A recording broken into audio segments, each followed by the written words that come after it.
성경은 말씀합니다. 보라, 자식들은 여호와의 기업이요 태의 열매는 그의 상급이로다. 그렇게 말씀합니다. 참으로 그렇습니다. 우리 모두에게 가장 큰 기업이 무엇이냐, 가장 큰 유산이 무엇이냐. 여러분, 가장 큰 기업은 다음 세대예요. 가장 큰 기업 사람이다. 다음 세대다. 여러분, 많은 땅, 큰 회사 또는 인류가 이룬 과학과 또한 문명도 소중하지만 저 여러분, 인류 모두에게 가장 큰 유산은 바로 사람인 것이에요.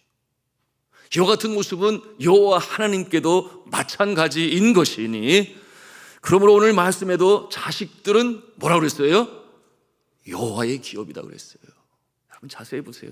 자식들은 여호와의 기업이라고 이렇게 단언하고 있습니다. 사람들에게는 상급이요 선물임과 동시에 하나님의 기업이다, 하나님의 유산이다. 이렇게 그 소속에 대하여 분명히 하나님께서 말씀하시니, 하나님께서 우리에게 맡겨주신 기업이요 상급이요 선물, 다음 세대요 우리의 자녀들인 줄로 믿으시기를 바랍니다. 성도 여러분, 우리는 하나님께서 명하시고 우리가 꿈꾸던 세상을 다 이루지 못하고 이 세상을 떠날 수가 있습니다. 대부분이 그럴 것이에요. 역사가 보여주지 않습니까? 아브라함과 이삭이 그랬어요. 그런가 하면은 야곱과 또한 요셉이 그러했습니다. 장차 얻게 될 이 약속의 땅, 이루게 될 민족의 약속을 다 보지 못했어요. 자신에게 주어진 사명을 감당하며 소망 중에 그것을 바라보다가 주님 부르시니 이 세상 떠나 하나님의 품에 안기게 되었습니다. 그럼에도 불구하고 우리가 소망을 가질 수 있는 것은 이 믿음의 패턴을 이어받을 다음 세대가 있다고 하는 것입니다. 그것이 우리의 소망이에요. 그러면 그 소중한 이 여호와께서 맡기신 기업을 우리는 어떻게 대할 것인가? 그것이 오늘 함께 우리가 읽은 잠언 22장 6절 말씀 아니겠습니까? 뭐라고 그랬어요? 마땅히 행할 길을 아이에게 가르쳐라. 마땅히 행할 길을 아이에게 가르쳐라. 그리하면 늙어도 그것을 떠나지 아니하리로다. 그렇게 말씀했어요. 마땅히 행할 길. 여러분, 그것이 뭐겠습니까? 하나님의 법도예요. 하나님의 법도를 아이 때에 가르쳐라. 그 법도를 배우고 그 모습으로 살아가도록 가르쳐라. 언제? 어릴수록 좋아요. 어릴수록. 일찍부터 가르쳐라. 빠를수록 좋아요. 그러면 평생도록, 어렸을 때 가르쳤는데 평생도록 주를 기쁘시게 하는 삶으로 살 것이요 복 있는 자의 모습으로 살아가게 될 것이다. 그렇게 약속의 말씀으로 우리에게 주십니다. 헬라의 유명한 교육가에게 어떤 어머니가 아가를 등에 업고 와서 물었어요. 언제부터 교육을 할까요? 그렇게 물었더니 이 교육가가 다시 되묻기를 아이의 나이가 몇 살입니까? 그렇게 물었어요. 그랬더니 이제 겨우 2살이에요. 그렇게 답을 했어요. 그랬더니 그 교육가에게, 이 어머니에게 교육가가 뭐라고 말했는가 하면, 그렇다면 이 아이는 2년이나 늦었군요. 이렇게 답을 했습니다. 무슨 말씀이겠습니까? 일찍, 아주 일찍, 심지어는 태중에서부터 이와 같은 것이 신앙으로 하나님께서 기뻐하시는 법도를 가르치는 일에 결코 이른 것이 아니다 하는 것을 우리는 세상 인문학을 통해서도 보는 것이요 성경의 말씀을 통해서도 대하는 것입니다. 유태인의 자녀 교육법이라고 하는 이 책자에 따르면 영아 유치부 때의 교육은 100% 유대인으로 만들 수 있다 그랬어요. 그런데 초등학교 때는 50%, 중학교 때는 10%, 대학교 때는 5%, 그리고 장년에 이르러서는 매우 힘들다고 그렇게 말합니다. 그러므로 유대인들은 아가 때부터 너는 유대인이야, 유대인으로 살아라, 이와 같은 내용으로 아주 어릴 적부터 반복적으로 그들에게 말하고 격려하고 가르친다고 그랬어요.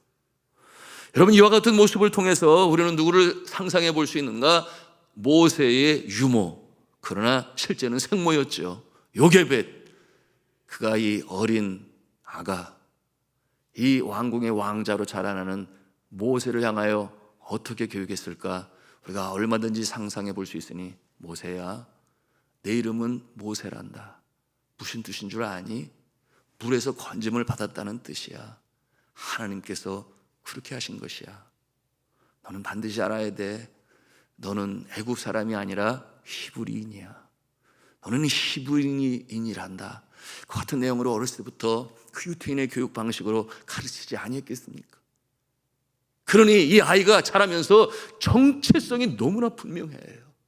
그러므로 출애굽을 이루는 데 있어서 이스라엘 모든 민족의 지도자로, 영적 지도자로, 그 일을 성공리의 사명으로 마무리한 하나님의 종이 될 수 있었습니다. 여러분, 아직 아가일 때로부터 믿음의 어머니들은 다 그렇게 하겠지요. 저는 제 아내에서 그런 모습을 누누이 보게 되었는데요.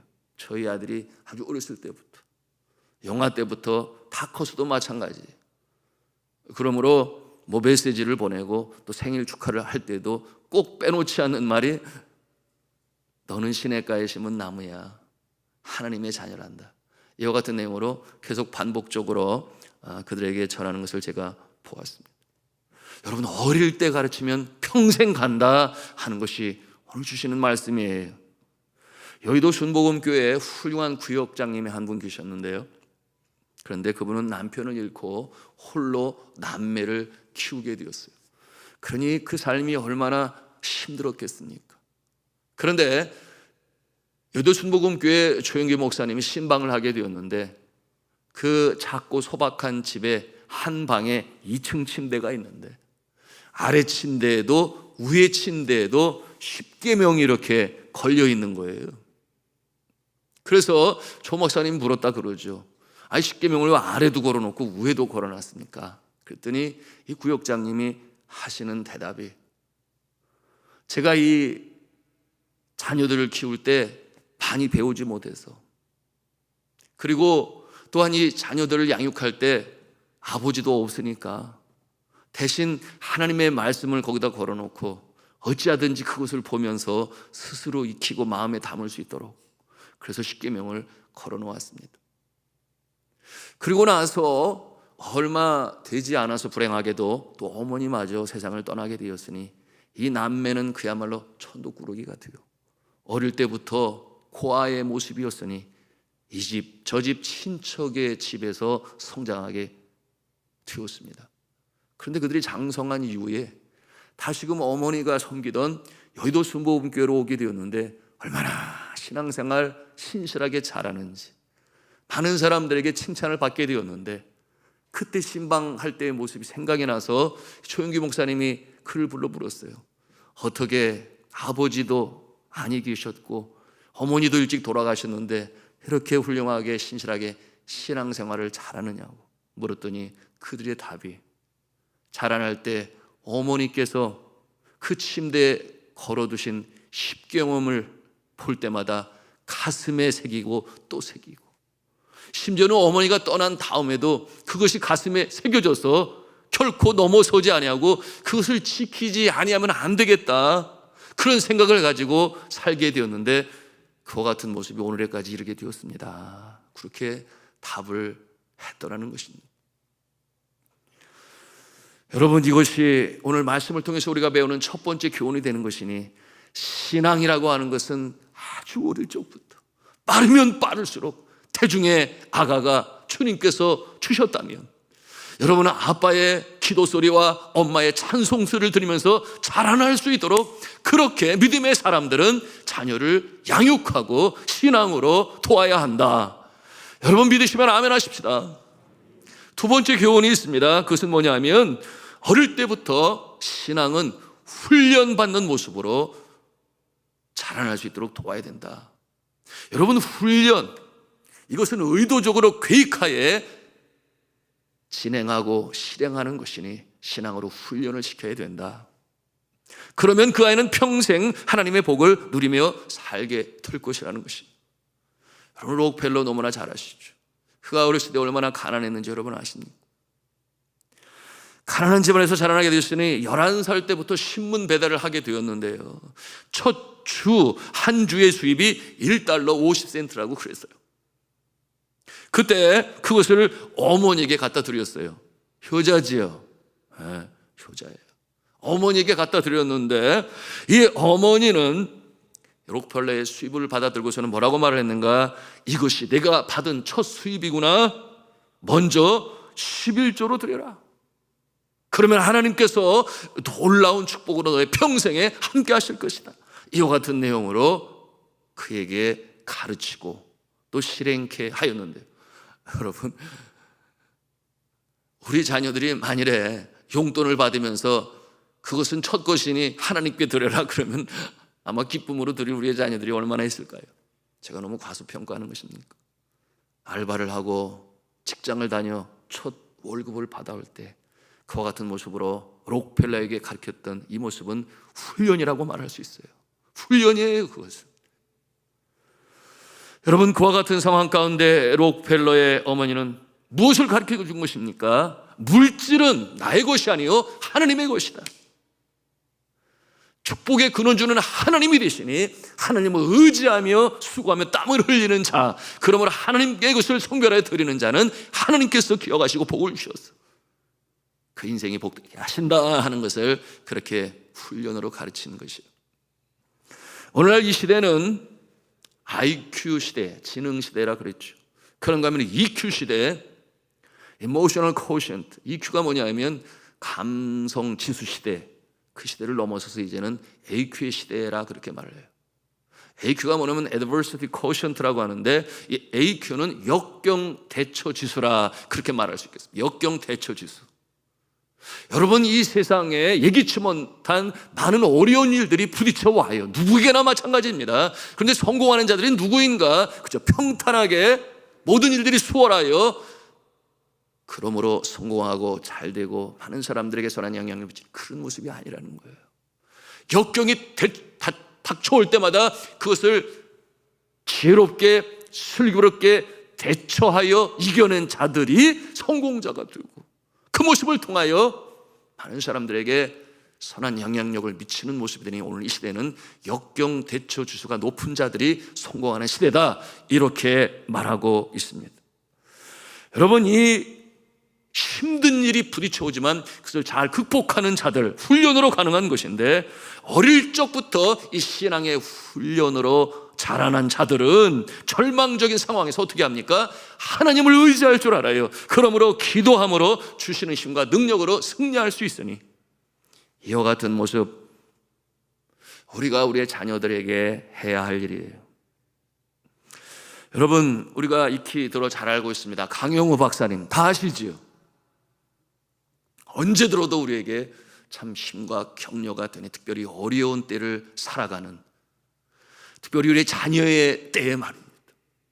그가 11살인 초등학교 6학년 때 사고로 실명했습니다. 그런데 그 후에 부모님이 돌아가시게 됐어요.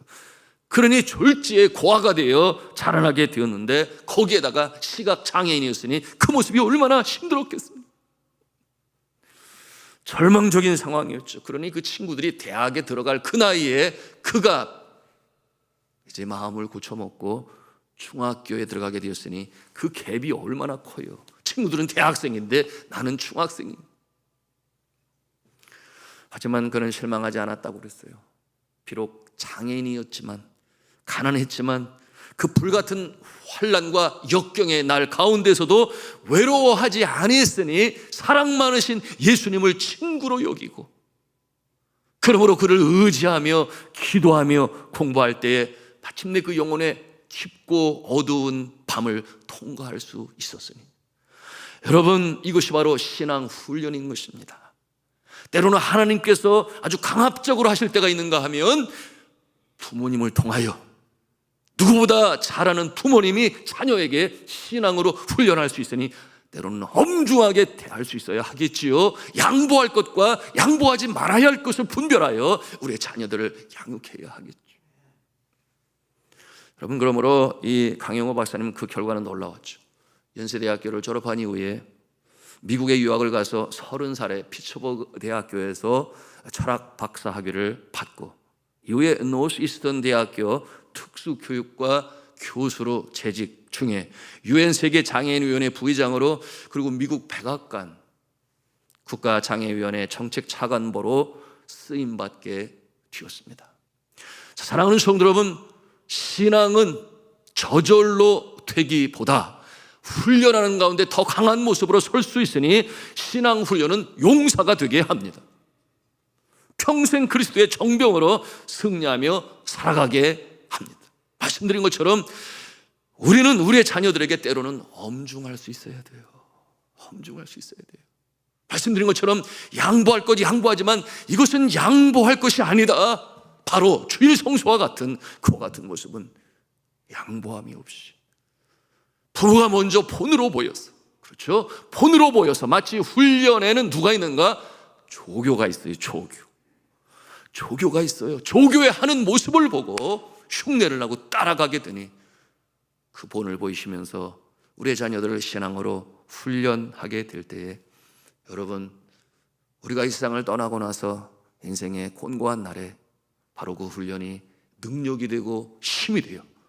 그 절망의 상황에서 다시금 일어설 수 있는 정병이 될 수가 있는 것입니다. 그런가 하면 세 번째로 존경하는 인물들을 만나게 해주셔야 돼요.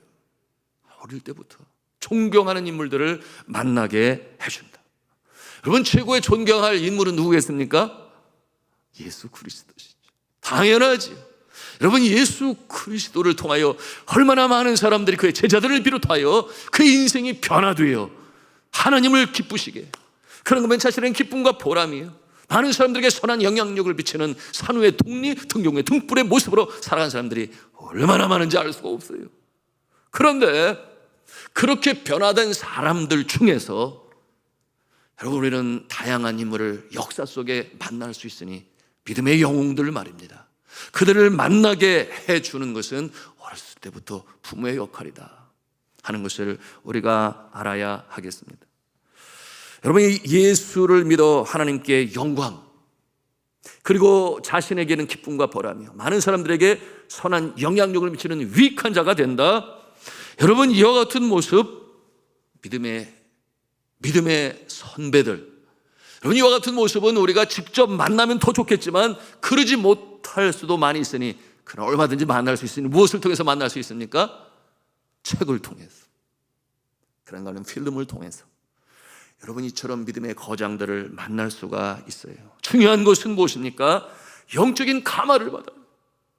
그러므로 우리의 다음 세대의 가슴 속에 그러한 존경받을 만한 인물들이 많으면 많을수록 좋아요. 왜냐하면 많으면 많을수록 그 마음에 그들의 모습을 바라보며 닮아갈 수 있기 때문에 그러한 것입니다. 여러분, 이와 같은 모습을 바라봄의 법칙이다 많이 들어보셨을 거예요. 바라봄의 법칙. 바라보게 되면 닮아간다. 오랫동안 꿈을 그리는 자는 마침내 그 꿈을 닮아간다. 유명한 앙드레 지드의 말이죠. 여러분, 마음에 믿음의 영웅들이 많으면 많을수록 좋다. 존경받을 만한 사람들이 그 마음을 채우면 더욱 좋다. 미국의 시카고 대학교는 아시는 대로 록펠러가 세운 학교인데요, 세계적인 명문이죠. 그런데 여러분 아십니까? 이 학교가 40년 동안이나 삼류대학의 모습이었다는 사실. 그래서 1892년부터 1929년까지 40년 동안 이 학교는 삼류대학이었어요. 이름도 없는 무명의 대학이었습니다. 그런데 1929년 로버트 허친스라고 하는 분이 총장으로 부임하게 되고, 그리고 이 대학은 일약 세계적인 대학으로 발돋움하기 시작했는데요, 로버트 허친스, 이 신임 총장이 한 일이 있었는데, 그게 뭐냐 하면 모든 학생들에게 위인전을 읽게 한 거예요. 졸업하기 전까지 몇 권을 읽어야 되느냐? 100권을 읽어야만 졸업할 수 있게, 그렇게 만들었습니다. 학생들이 위인전을 읽으면서 변화되기 시작했는데요, 처음에 20, 30권을 읽을 때는 그때까지는 별 변화가 없다고 그랬어요. 이것이 이제 아주 자세히 지도하고 엄격하게 지도하면서 나온 하나의 통계겠죠. 그런데 40권을 넘게 읽을 때부터 학생들의 생각이 그 위인들의 모습을 닮아가기 시작하게 되었다. 그랬어요. 위인들의 존경스러운 모습들이 머리에 꽉 박히고 정리가 되기 시작하면서 그들의 언어 구사가 전부 위인들의 모습을 닮아가게 되었다. 그랬어요. 학교는 학생들에게 끊임없이 위인전을 읽게 하고 지속적으로 감독을 했는데요. 학생들이 이 100권을 읽으니 위인들의 사상이 그들의 생각 가운데 들어오게 되었고 위인들의 인격이 그들 가운데 들어가게 되었다. 그와 같은 결과를 만들어낼 수 있었습니다. 위대한 사람들이 어떻게 살았는지 마음에 각인이 되면서 학생들의 생활 태도도 바뀌어갔다고 그랬어요. 여러분, 이들에게 위대하고 놀라운 역사가 나타났죠. 학생들이 바뀌니 학교가 그처럼 명문이 될 수 있었습니다. 여러분, 1929년부터 2000년까지 구전에는 없었는데 1929년 그때로부터 2000년까지 시카고 대학에서만 노벨상을 받은 사람이 73명이 나왔어요. 그런가 하면 2022년 올해까지 91명의 노벨 수상자들이 나오게 되었으니 그 어느 역사가 긴 오래된 명문보다 더 많이 최고의 노벨 수상자를 배출하는 명문이 되었던 것입니다. 여러분, 하나님께서 이 땅에 보내신 한 사람 한 사람, 그 한 생명 한 생명이 자신의 울타리를 넘어서 그렇게 많은 사람들에게 인류 역사에 공헌을 하는 그 모습들이 나오게 되었으니 이와 같은 모습이 바로 믿음의 선배들, 영웅들을 바라보고 읽으면서 배우면서 만나면서 이 역사가 나타나게 된 것입니다. 마지막 네 번째인데요, 우리가 자녀를 위해서 기도해야 합니다. 너무나 많이 들어서 여러분에게 새롭게 들리지 않을지 모르지만 그것이 바로 너무나 소중하고 귀하고 정답인 것을 우리는 성경을 통해서 보는 것입니다.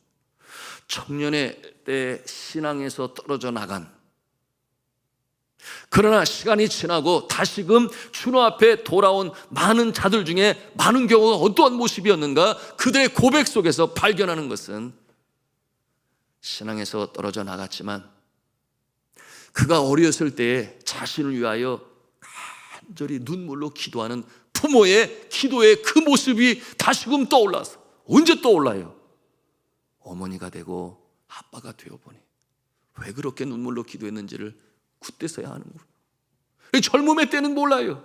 젊음의 때에 고통, 고난이, 삶의 어려움이 있으면 얼마나 있겠습니까? 제가 이렇게 얘기하면 젊은이들이 부하가 날지 모르겠어요. 네. 군에 간 사람이 저희 어렸을 때, 저희가 군 생활할 때 모습 조금만 얘기하면 부하가 네. 내가 지금 얼마나 어려운데 뭐 이런 그런 생각을 갖는. 그러나 결혼을 하고 자녀를 갖고 내가 어머니가 되고 아버지가 되어보니 그렇게 눈물로 기도한 어머니, 아빠의 모습이 생각이 나서 다시금 주님 앞에 돌아오는 모습들이 많다는 것이 통계를 통해서도 보여주고 있어요. 어머니의 기도, 아버지의 기도. 여기 한 성도가 있는데요, 신실한 모습으로 신앙생활을 너무 잘하니 담임 목사님이 물었어요. 어떻게 그렇게 신실하게 신앙생활을 잘하느냐고. 대답하기를 아버지는 장로님, 어머님은 권사님이셨는데 아버지가 너무나 엄격해서 나를 사랑하는지 도무지 느낄 수가 없었습니다. 대학생이 되고 나서 그 반항심으로 말미암아 교회에서 멀어졌다 그랬어요. 일부러 고의적으로. 여러분, 그때가 반항의 시기요, 또 새로움의 세상으로 경험하고 싶은 때가 바로 그때 아니었겠습니까? 그런데 그와 같은 반항심으로 신앙생활을 하지 않고 수십 년이 흘렀다 그랬습니다. 그런데 그분이 그 대학 시절에 밤에 자다가 일어나 보면 그 늦은 시간에 눈물로 자신의 이름을 불러가며 주님 앞에 간구하는 어머니의 그 모습이 생각이 나서 결국은 자신이 그 위치가 되고 보니, 부모가 되고 자녀를 키우다 보니 그 모습이 생각이 나서 주님 앞에 돌아오게 되었다. 그와 같은 대답으로 고백한 것입니다. 여러분, 이와 같은 모습은 인류의 이 신앙의 역사 속에 위대한 발자취를 남긴 오거스틴, 여러분 잘 아시잖아요. 오거스틴의 어머니 모니카, 눈물의 기도. 여러분이 어머니는 이 오거스틴 자신의 아들이 세상으로 떠나서 부모가 싫어하는 일들만 골라서 애를 태우고 집에도 들어오지 않는 이와 같은 모습을, 이 모니카 어머니 얼마나 신실했는지 자신의 그 남편도 예수를 믿게 하고 저 앞에 눈물로 간구했는데요. 아들이 어서 속히 돌아오게 해 주옵소서. 그 기도가 쉬는 날이 없었다 그랬어. 모니카는 밤이면 밤마다 아들을 위해 기도하게 되는데 하루는 꿈을 꾸었다 그랬습니다. 모니카가 어느 나무로 만든 좌우에 서 있게 되었는데 이때 키가 큰 한 청년이 그에게 다가와서 하는 말이, 미소를 지며 하는 말이, 왜 그렇게 슬퍼하십니까? 그래서 이 모니카 어머니가 대답을 하기를, 내가 슬퍼하지 않을 수가 없어요. 내 아들이 그처럼 세상 길로 나가 싫어하는 일만 골라서 하고 그 인생이 너무나 비참하게 되었으니 내가 어머니로서 어찌 슬퍼하지 않을 수가 없습니까? 그랬더니 그 청년이 자세히 보세요. 그래서 자세히 보니 자신의 아들이, 오구스틴이 자신의 곁에 있음을 보게 되었습니다. 여러분, 이와 같은 것은 하나님께서 꿈으로 보여주신 것이라고 그랬는데요, 그것이 오거스틴의 회고록에 나오는 얘기예요. 아들이 다시금 돌아오게 될 것이다 라고 하는 것을 하나님이 보셨으니 소망을 가지고 밀라노에 있는 암브로스라고 하는 이 주교를 찾아갑니다. 그리고 가서 간절히 간청을 합니다. 눈물로 그에게 간청을 합니다. 내 아들이 돌아오게 하여 기도해 주시옵소서. 간청할 때에 암브로시우스가 이 모니카에게 뭐라고 했는가 하면은, 이제는 눈물을 그치고 돌아가세요. 그처럼 눈물의 어머니의 기도는 자녀를 결코 멸망시키지 않습니다. 이와 같은 내용으로 답을 주게 되었으니 그가 그 주교의 그 말 대답을 듣고 돌아와서 기도하게 되었는데, 여러분 아시는 대로 결국 이 오거스틴은 돌아와서 여러분 30년 동안 히포의 주교가 되어 기도의 역사 속에 하나님 기뻐하시는 위대한 신학자로서의 그 역할을 감당하게 되었던 것입니다. 사랑하는 성도 여러분, 오늘 우리는 하나님께서 우리에게 허락하신 우리의 자녀들 위하여 기도합니다. 하나님이여, 나의 자녀가 믿음 안에 굳건히 서게 하여 주시되, 오늘 주신 이 말씀을 가슴에 담고 어릴 적에 하나님께서 기뻐하시는 법도를 가르치는 자, 또한 훈련시키는 자, 평생도록 주의 은혜와 사랑이 그를 이끌고 가 복 있는 인생이 되는 것이니, 여러분 이 말씀을 가슴에 담고 함께 기도하실 때에 가깝게는 수일 안에 우리의 자녀들이 믿음 안에 서고, 또한 시간이 걸리더라도 우리가 좌절하지 않아요. 우리가 인내하며 눈물로 간구할 때 결국 돌아오게 될 것이다. 이와 같은 믿음 가운데 전진해 나가시는 저와 여러분 되시기를 주님의 이름으로 축원합니다.